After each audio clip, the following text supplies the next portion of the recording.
Hello, സമയം ഉച്ചയായപ്പോ നമ്മളെല്ലാരും പോയി ഫുഡും കഴിച്ച് വരുന്നതായിക്ക് ഓനൊരു ഇളനീരിന്റെ ചെറിയ സാധനമില്ലേ അത് കിട്ടിയിട്ട് അതിന്റെ ഉള്ളിൽ നിന്ന് പൊട്ടിച്ച് വെള്ളം എടുക്കുന്ന കാഴ്ച നിങ്ങൾ ഇപ്പൊ ഇവിടെ കണ്ടോണ്ടിരിക്കുന്നത്. ഓൻ പറയുന്നത് നല്ല ടേസ്റ്റ് ഉണ്ട്, എന്നാ പിന്നെ നമ്മളൊന്ന് ടേസ്റ്റ് ചെയ്യാന്ന് വെച്ച് അങ്ങനെ ടേസ്റ്റ് ചെയ്തപ്പോ ഒരുമാതിരി കയ്പ്പ്. പക്ഷേ ഓൻ അത് ആസ്വദിച്ച് കുടിക്കുന്നുണ്ട്, നിങ്ങൾ കാണുന്നുണ്ടല്ലോ. ഫെബ്രുവരി 14 വരാൻ പോന്നെ, അതുകൊണ്ട് നമ്മളെ കോളേജിൽ ഇതുപോലത്തെ ഒരു ബോക്സ് വെച്ചിട്ടുണ്ട്. പ്രണയിക്കുന്നവർക്കും പ്രണയിക്കാൻ പോകുന്നവർക്കല്ലോ ഇത് നല്ലൊരു കാര്യം തന്നെയാണ്. കാരണം വെച്ചാല് ഇതിന്റെ അകത്ത് ഓരോ ഇഷ്ടം എഴുതിയിട്ടാ മതി, അത് ആടെ എത്തിക്കോളൂ. അതിന്റെ അകത്തിട്ട ലെറ്ററിന്ന് 2-3 ആടുന്ന് വായിക്കും. എന്നാലും സുന്ദരം ബേസിൽ ഇങ്ങനെ സങ്കടപ്പെടുന്നത് ഓനൊന്നും കിട്ടിയിട്ടില്ലല്ലോ എന്ന് ആലോചിച്ചിട്ടാണ്.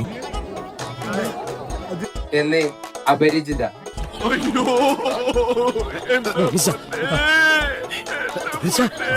ഓറയിലെ മുഖം കാണുമ്പോ ഓറെ ഒരു ഉൾമനസ്സിൽ ഇതുപോലെ ഒന്ന് പൊട്ടിക്കരിയുന്നുണ്ടാവും വിചാരിക്കാം. അങ്ങനെ ഒരുത്തന്റെ ലെറ്റർ കിട്ടീന്, അതെല്ലാരും ചിരിച്ചോണ്ട് വായിക്കുമ്പോ സുന്ദരം ബേസിലിന്റെ മുഖത്തൊരു മ്ലാനതയുണ്ട്. നമ്മളെല്ലാരും ആ കത്ത് വായിച്ചിട്ട് ചിരിച്ചോണ്ടിരിക്കുമെന്ന്. എന്നാല് സുന്ദരം ബേസിൽ എനിക്കെന്താ കിട്ടാത്തേന്ന് മനസ്സിൽ ഇങ്ങനെ സങ്കടം പറഞ്ഞുകൊണ്ട് നിൽക്കുന്നുണ്ട്. നിങ്ങളോന്റെ ആ കണ്ണു നോക്കിയേ, അപ്പം നിങ്ങൾക്ക് മനസ്സിലാവും ഓ അത്രത്തോളം സങ്കടപ്പെടുന്നുണ്ട്. അപ്പൊ ഓക്കെ, ബൈ.